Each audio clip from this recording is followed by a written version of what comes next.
আমি আর আমার বেস্টি ফোনে কথা বলছিলাম আমরা, ঠিক আছে? তাই আমরা রিয়েলাইজ করলাম আমাদের কোনো গল্পই নেই ভাই।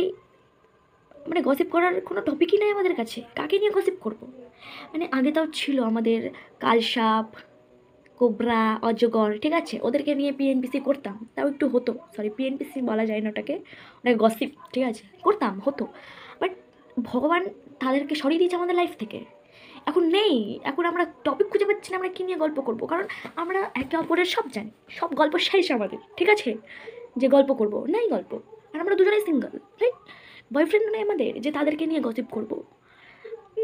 আর বেস্ট ফ্রেন্ড তো একটাই, ওই শুধু। আমরা দুজনেই মাওরা হয়ে গেছি ভাই, মানে আমরা গল্প করার টপিক খুঁজে পাচ্ছি না যে কী নিয়ে গল্প করব। পাড়া প্রতিবেশীকে নিয়ে তো গল্প শেষ।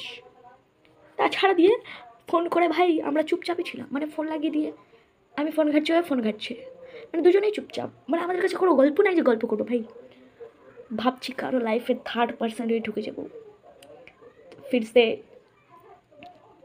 মজ হোগা। সেটা একটা আলাদাই এক্সাইটমেন্ট থাকে, ঠিক আছে? মানে কালসাপগুলো মাঝে মাঝে থাকলে না একটা ভালো আনন্দ হয়, যে মানে একটা এক্সাইটমেন্ট থাকে, ঠিক আছে? যে এই এখনই কিছু একটা নিউজ পাওয়া যাবে, এই এখনই কিছু একটা শোনা যাবে। বাট তারা নেই, বোরিং হয়ে গেছে লাইফটা, এত বোরিং ফিল হচ্ছে, মানে তোমরা জাস্ট ভাবতে পারবে না। মানে ভগবান সবাইকে সরিয়ে দিচ্ছে আমাদের রাস্তা থেকে, মানে বুঝতে পারছি না, মানে নতুন কাউকে মানে এন্ট্রি দেবে, বুঝতে পারছি ব্যাপারটা। আমরা আবার থার্ড পার্সন হয়ে কারো লাইফে ঢুকবো, অ্যান্ড আবার একটা টুইস্ট আসবে আমাদের লাইফে, আবার আমাদের গল্প স্টার্ট হবে। ভাবছি একটু টুইস্ট লাগবে ভাই, বোরিং লাগছে, এভাবে চলে না, এভাবে চলা যায় না ভাই।